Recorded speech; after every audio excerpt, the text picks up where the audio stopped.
Hi friends, ഇന്ന് ഞാനൊരു കടലക്കറിയായിട്ടാണ് വന്നിരിക്കുന്നത് നിങ്ങളുടെ മുന്നിലേക്ക്. കടലക്കറി എന്ന് പറയുമ്പോൾ നമ്മുടെ നാടൻ വറുത്തരച്ച കടലക്കറിയാണ് ഉണ്ടാക്കാൻ പോകുന്നത്.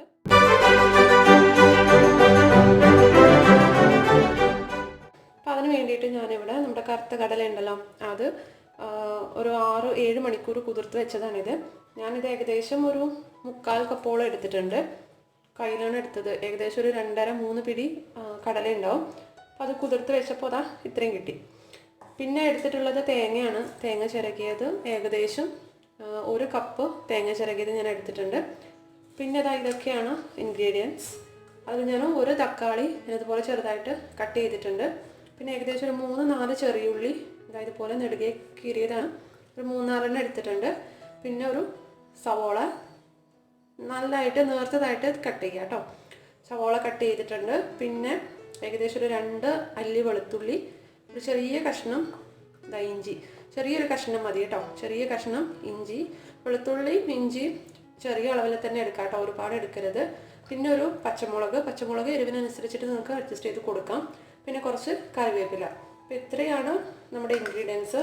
ബാക്കിയുള്ളത് മസാലയാണ്, പൊടികളാണ്. അത് ഞാൻ വഴിയെ പറഞ്ഞുതരാം. അപ്പോൾ ആദ്യം തന്നെ നമുക്ക് ഈ കടല ഒന്ന് വേവിച്ചെടുക്കണം. ഞാൻ കുക്കറിലാണ് വേവിക്കാൻ പോകുന്നത്. അപ്പോൾ ഒരു കുക്കർ എടുക്കാം. കുക്കർ എടുത്തിട്ട് നമ്മൾ കുതിർത്തിട്ട് നന്നായിട്ട് കഴുകണം കേട്ടോ. കഴുകി വെച്ചിരിക്കുന്ന കടല കുക്കറിനകത്തേക്ക് ഇട്ട് കൊടുക്കാം.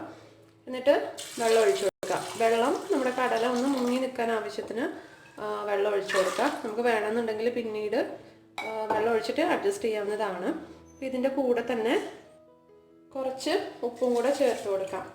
എന്നിട്ട് കുക്കർ അടച്ചു വെച്ചിട്ട് ഏകദേശം ഒരു മീഡിയം ഫ്ലെയിമിൽ ഒരു 4 വിസിൽ വരുന്നത് വരെ ഇതൊന്ന് വേവിക്കാം. അപ്പോൾ നമ്മുടെ കടല വേവുന്ന സമയത്ത് നമുക്കിതിൻ്റെ അരപ്പിനുള്ള മസാലയൊക്കെ ഒന്ന് ശരിയാക്കിയെടുക്കാം. അപ്പോൾ അതിന് വേണ്ടിയിട്ടൊരു പാൻ ചൂടാക്കാം. അതിലേക്ക് ഞാനിപ്പോൾ ഇവിടെ വെളിച്ചെണ്ണയാണ് എടുക്കുന്നത്. അപ്പോൾ വെളിച്ചെണ്ണ ഏകദേശം ഒരു 2-3 ടീസ്പൂൺ വെളിച്ചെണ്ണ ഒഴിച്ചു കൊടുക്കാം. കാരണം നമുക്ക് തേങ്ങയൊക്കെ ഒന്ന് വറുത്തെടുക്കണം. അപ്പോൾ ഞാൻ അതിനകത്തേക്ക് എണ്ണ ഒഴിച്ചു കൊടുത്തിട്ടുണ്ട്. അപ്പോൾ അതിലേക്ക് നമ്മൾ അരിഞ്ഞു വെച്ചിരിക്കുന്ന ചെറിയുള്ളി ഉണ്ടല്ലോ, അത് ഇതിനകത്തേക്ക് ചേർക്കാം. ചെറിയുള്ളി, അതേപോലെ തന്നെ ഇഞ്ചി, വെളുത്തുള്ളി, പിന്നെ നമ്മൾ ചിരകി വെച്ചിരിക്കുന്ന തേങ്ങ, പിന്നെ കുറച്ച് കറിവേപ്പില. അപ്പോൾ ഇത്രയും ചേർത്തിട്ട് നമ്മളിനി നന്നായിട്ടതൊന്ന് വറുത്തെടുക്കണം. അപ്പോൾ ഈ നമ്മൾ തുടക്ക സമയത്ത് ഏകദേശം ഒരു ലോ ടു മീഡിയം ഫ്ലെയിമിൽ വെച്ചിട്ട് നമ്മൾ ചെയ്യുക. അപ്പോൾ പിന്നീട് അത് ബ്രൗൺ കളർ ആവുന്നതിനനുസരിച്ചിട്ട് ഫ്ലെയിം ഒന്ന് കുറച്ച് കൊടുക്കുക കേട്ടോ. കാരണം പെട്ടെന്ന് തേങ്ങയൊക്കെ ഫ്രൈ ആയിട്ട് വരും. അതേപോലെ തന്നെ നല്ല ഹൈ ഫ്ലെയിമിലൊക്കെ വെച്ചിട്ടുണ്ടെങ്കിൽ തേങ്ങ കരിഞ്ഞു പോകാനും ചാൻസ് ഉണ്ട്. അതുകൊണ്ട് ഫ്ലെയിമിൻ്റെ കാര്യം പ്രത്യേകം ശ്രദ്ധിക്കണം. നിങ്ങൾ സ്റ്റാർട്ടിങ്ങിലൊക്കെ ഒരു ലോ ടു മീഡിയം ഫ്ലെയിമിൽ വെച്ചോളൂ, അല്ലെങ്കിൽ മീഡിയം ഫ്ലെയിമിൽ തന്നെ വെച്ചോളൂ. പക്ഷേ ചൂടായി വരുന്ന സമയത്ത് അതിനനുസരിച്ചിട്ട് ഫ്ലെയിം ഒന്ന് കുറച്ച് കൊടുക്കാം കേട്ടോ. നമുക്കിതിൽ നിന്ന് വറുത്തെടുക്കാം. പിന്നെ ഒരു കാര്യം കൂടി, നമ്മൾ തേങ്ങ വറുക്കുന്ന സമയത്ത് മറക്കാതെ ഇളക്കിക്കൊണ്ടിരിക്കുക കേട്ടോ. അപ്പോൾ അല്ലാന്നുണ്ടെങ്കിൽ ഒരു ഭാഗം നന്നായിട്ട് ഫ്രൈ ആയി വരും, മറ്റു ഭാഗത്തൊന്നും ഫ്രൈ ആയിട്ട് വരില്ല. അതുകൊണ്ട് നന്നായിട്ട് ഇളക്കി കൊടുത്തുകൊണ്ടിരിക്കുക. അപ്പോൾ ഒരേപോലെ തേങ്ങയൊക്കെ ഫ്രൈ ആയി കിട്ടിക്കോളും. അത് ആ കാര്യം ശ്രദ്ധിക്കണം കേട്ടോ. അപ്പോൾ തേങ്ങ ഇതുപോലെ വറുത്ത് അരച്ചിട്ട് ചെയ്യാൻ മടിയുള്ളവർക്കാണെങ്കിൽ ഞാൻ ഓൾറെഡി ഇതിനകത്ത് കടലക്കറിയുടെ റെസിപ്പി ഞാൻ പോസ്റ്റ് ചെയ്തിട്ടുണ്ട്.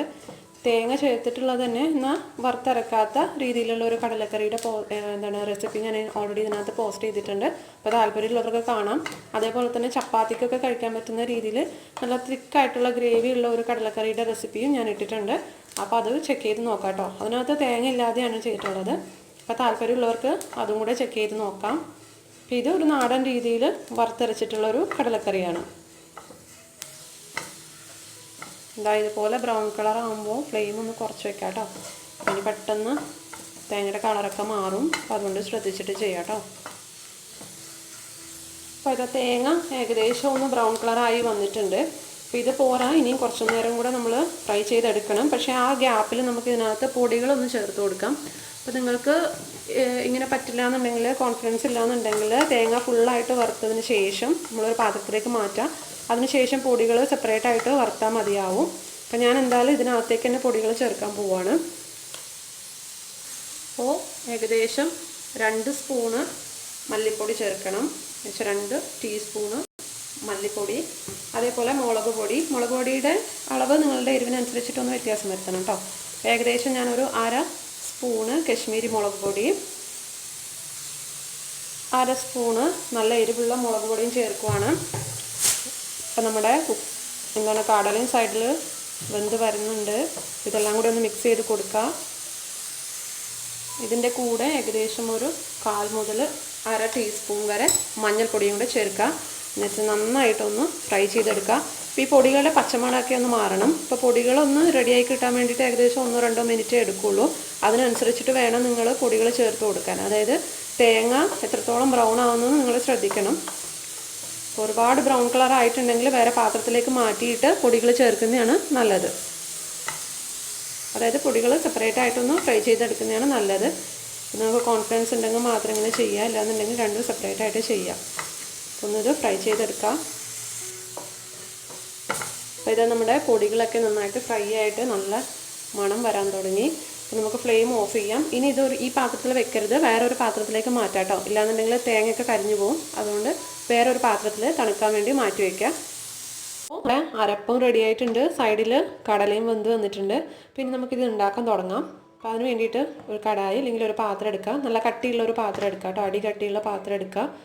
എന്നിട്ട് എണ്ണ ഒഴിച്ചു കൊടുക്കുക. ഞാനിവിടെ വെളിച്ചെണ്ണയാണ് എടുത്തിട്ടുള്ളത്. വെളിച്ചെണ്ണ ഏകദേശം ഒരു ടേബിൾ സ്പൂണ് വെളിച്ചെണ്ണ ഒഴിച്ചു കൊടുക്കുക. അപ്പോൾ ഈ എണ്ണ ഒന്ന് ചൂടായി വരുന്ന സമയത്ത് നമുക്കിതിനകത്തേക്ക് നമ്മൾ അരിഞ്ഞു വെച്ചിരിക്കുന്ന സവോള ഉണ്ടല്ലോ അത് ചേർക്കാം. സവോള മാത്രമല്ല, ഞാനിതിൻ്റെ കൂടെ തന്നെ കറിവേപ്പില കുറച്ച്, അതേപോലെ നമ്മുടെ പച്ചമുളകും കൂടെ ആഡ് ചെയ്ത് കൊടുക്കുവാണ്. എന്നിട്ടൊന്ന് മിക്സ് ചെയ്ത് കൊടുക്കാം. ഈ സവാളയൊക്കെ ഇനി നന്നായിട്ടൊന്ന് വഴണ്ട് വരണം. അപ്പോൾ ഇത് നമുക്കൊന്ന് അടച്ചു വെച്ചിട്ടൊന്ന് വേവിക്കാം. കുറച്ച് നേരം ഫ്ലെയിമിൽ കുറച്ച് നേരം അടച്ചു വെച്ചിട്ടൊന്ന് വേവിക്കാം. അത് ഒന്ന് റെഡിയായി വരുന്ന സമയത്ത് നമ്മൾ വറുത്ത് വെച്ചിരിക്കുന്ന തേങ്ങ ഉണ്ടല്ലോ അത് നമുക്കിനി ഒന്ന് അരച്ചെടുക്കാം. അപ്പോൾ കുറച്ച് വെള്ളം ഒഴിച്ചിട്ട് നല്ല പേസ്റ്റ് പോലെ അരച്ചെടുക്കാം കേട്ടോ. നന്നായിട്ട് പേസ്റ്റ് പോലെ അരയണം. ഇല്ലാന്നുണ്ടെങ്കിൽ തേങ്ങ അവിടെ ഇവിടെയൊക്കെ ആയിട്ട് കിടക്കും. അപ്പോൾ നന്നായിട്ടൊന്ന് അരച്ചെടുക്കാം. അപ്പോൾ ഇത് നോക്കിക്കേ, ഞാൻ എൻ്റെ തേങ്ങ നല്ല പേസ്റ്റ് പോലെ അരച്ചെടുത്തിട്ടുണ്ട്. അപ്പോൾ ഇത് നമുക്ക് സൈഡിലോട്ട് മാറ്റി വയ്ക്കാം. അപ്പോൾ ഞാനത് ഇടയ്ക്കിടയ്ക്ക് ഇതൊന്ന് തുറന്നിട്ടൊന്ന് ചെക്ക് ചെയ്ത് നോക്കാം കേട്ടോ. അടിയിൽ പിടിക്കുന്നുണ്ടോ നോക്കാം. അപ്പോൾ നല്ല ചോട് കട്ടിയുള്ള പാത്രമാണെങ്കിൽ അടിയിൽ പിടിക്കില്ല. ഇത് ഏകദേശം ഒന്ന് വഴണ്ട് വന്നിട്ടുണ്ട്. അപ്പോൾ കുറച്ച് നേരം കൂടെ നമുക്കിതിനെ ഒന്ന് തുറന്ന് വെച്ചിട്ടൊന്ന് വഴറ്റിയെടുക്കാം. ഇത് നോക്കി നമ്മുടെ സവാളയൊക്കെ നന്നായിട്ട് ഫ്രൈ ആയി വന്നിട്ടുണ്ട്. ഇനി ഇതിനകത്തേക്ക് നമുക്ക് തക്കാളി ചേർക്കാം. ഞാനിപ്പോൾ ഇവിടെ ഒരു തക്കാളിയാണ് എടുത്തിട്ടുള്ളത്. ഒരു പുളിയുള്ള തക്കാളി എടുക്കുവാണെങ്കിൽ കറക്റ്റായിരിക്കും.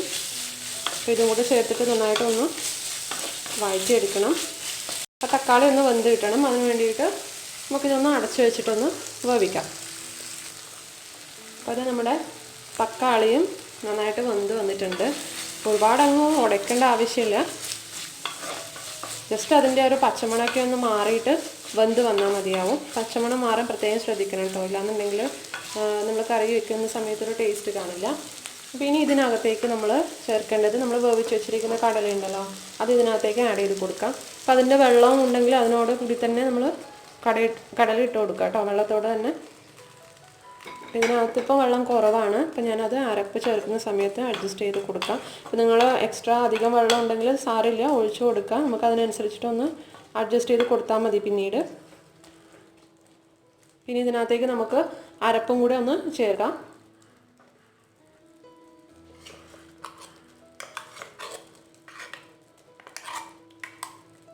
ഈ ജാറിനകത്തേക്ക് കുറച്ച് വെള്ളം ഒഴിച്ചിട്ട് ഇതിനകത്തേക്ക് നമുക്ക് ആഡ് ചെയ്ത് കൊടുക്കാം.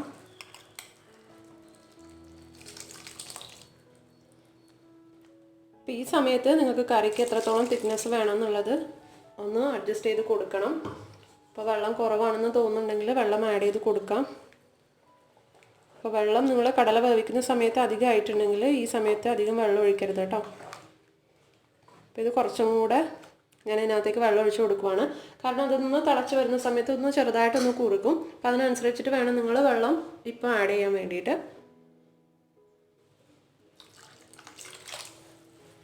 പിന്നെ ഇത് നമ്മളിനി ഒന്ന് നന്നായിട്ടൊന്ന് തിളപ്പിക്കണം. തിളച്ചിട്ട് അപ്പോൾ നമ്മുടെ ഗ്രേവിയൊക്കെ നന്നായിട്ടൊന്ന് കുറുകി വരണം. അപ്പോൾ അതുവരെ നമുക്കിതൊന്ന് അടച്ചു വെച്ചിട്ടൊന്ന് തിളപ്പിച്ചെടുക്കാം. അപ്പോൾ നമ്മുടെ കറി ഏകദേശം ഒന്ന് തിളച്ച് വരുന്ന സമയത്ത് ഇതിനകത്തേക്ക് ഞാൻ കുറച്ച് ചിക്കൻ മസാല ചേർക്കുവാണ്. അപ്പോൾ ചിക്കൻ മസാല കയ്യിലില്ലാത്തവർക്ക് ഗരം മസാല എടുക്കാം, അതല്ലാന്നുണ്ടെങ്കിൽ വെജ് മസാല എടുക്കാം. ഏകദേശം ഒരു 1/2 മുതൽ 1/4 സ്പൂൺ വരെ നിങ്ങൾക്ക് ചേർക്കാം. അപ്പോൾ ഒരുപാട് ആഡ് ചെയ്ത് കൊടുക്കരുത് കേട്ടോ, അതിൻ്റെ ടേസ്റ്റൊക്കെ അങ്ങ് ചേഞ്ച് ആയിപ്പോവും. അപ്പോൾ വളരെ കുറച്ച് ചേർക്കുക, ഒരു ഫ്ലേവറിന് വേണ്ടിയിട്ട് ചേർക്കുന്നതാണ്. എന്നിട്ട് നന്നായിട്ടൊന്ന് മിക്സ് ചെയ്ത് കൊടുക്കാം. അതേപോലെ ഈ ഒരു സമയത്ത് നിങ്ങൾ ഉപ്പൊന്ന് ടേസ്റ്റ് ചെയ്ത് നോക്കുക. ഉപ്പ് കുറവാണെന്ന് തോന്നുന്നുണ്ടെങ്കിൽ ഉപ്പൊന്ന് ചേർത്ത് കൊടുക്കണം കേട്ടോ. അപ്പോൾ ഞാൻ നോക്കിയപ്പോൾ എനിക്ക് കറക്റ്റാണ്. അപ്പോൾ നിങ്ങളൊന്ന് അതിനനുസരിച്ചിട്ടൊന്ന് അഡ്ജസ്റ്റ് ചെയ്ത് കൊടുക്കുക. ഇത് ഇനിയും ഒന്ന് കുറേ കൂടി ഒന്ന് തിളക്കണം. തിളച്ചിട്ട് ഇതൊന്ന് ഗ്രേവി ഒന്ന് കുറുകി വരണം. അപ്പോൾ അതുവരെ നമ്മളൊന്ന് ഒരു മീഡിയം ഫ്ലെയിമിൽ ഇട്ടിട്ട് ഇതൊന്ന് തിളപ്പിച്ചെടുക്കാം കേട്ടോ. അപ്പോൾ ഇതാ നോക്കിക്കേ, നമ്മുടെ കടലക്കറി നന്നായിട്ട് തിളച്ച് വന്നിട്ടുണ്ട്, നന്നായിട്ട് കുറുകി വന്നിട്ടുണ്ട്. പിന്നെ ഇത് ഇരിക്കും തോറും കുറച്ചും കൂടെ ഒന്ന് കുറുകി വരും. അപ്പോൾ നിങ്ങൾ തിളപ്പിക്കുന്ന സമയത്ത് പ്രത്യേകം ശ്രദ്ധിക്കണം, ഒന്ന് കുറുകി വന്നതിന് ശേഷം മാത്രം ഫ്ലെയിം ഓഫ് ചെയ്യുക കേട്ടോ. ഇനി നമുക്കിതിനകത്തേക്ക് താളിച്ചൊഴിക്കുകയാണ് വേണ്ടത്. അപ്പോൾ ഞാൻ സൈഡിൽ താളിക്കാൻ വെച്ചിട്ടുണ്ട്. ഞാനിത് കടുകും കറിവേപ്പിലയാണ് താളിച്ചൊഴിക്കുന്നത്. ഏകദേശം ഒരു 2 ടീസ്പൂൺ എണ്ണ ചൂടാക്കിയിട്ടുണ്ട്, വെളിച്ചെണ്ണ ചൂടായിട്ട് ഏകദേശം ഒരു 1/2 ടീസ്പൂൺ കടുകിട്ട് പൊട്ടിച്ചിട്ടുണ്ട്. കടുക് പൊട്ടുന്ന സമയത്ത് കുറച്ച് കറിവേപ്പില, അപ്പോൾ അതാണ് ഞാനിപ്പോൾ താളിച്ചൊഴിക്കുന്നത്. അത് നമ്മുടെ കടലക്കറിയിലേക്ക് ഒഴിച്ചു കൊടുക്കാം. അപ്പോൾ നമ്മുടെ ടേസ്റ്റി ആയിട്ടുള്ള വറുത്തരച്ച കടലക്കറി റെഡി ആയിട്ടുണ്ട്.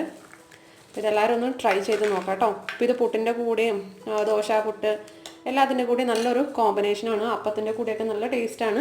അപ്പോൾ എല്ലാവരും ഒന്ന് ട്രൈ ചെയ്ത് നോക്കിയിട്ട് നിങ്ങളുടെ ഫീഡ്ബാക്ക്സ് തന്നെ കമൻറ്റിൽ അറിയിക്കാൻ മറക്കരുത്. അതേപോലെ തന്നെ കൂട്ടുകാർക്കൊക്കെ ഷെയർ ചെയ്യാം കേട്ടോ. കൂട്ടുകാരെ, അപ്പോൾ വീഡിയോ ഇഷ്ടപ്പെട്ടിട്ടുണ്ടെങ്കിൽ മറക്കാതെ ലൈക്ക് ബട്ടൺ ക്ലിക്ക് ചെയ്യുക. അതേപോലെ തന്നെ കൂട്ടുകാർക്കൊക്കെ ഒന്ന് ഷെയർ ചെയ്ത് കൊടുക്കാം കേട്ടോ. മറക്കാതെ ചാനൽ സത്തൻ മെനു സബ്സ്ക്രൈബ് ചെയ്യുക.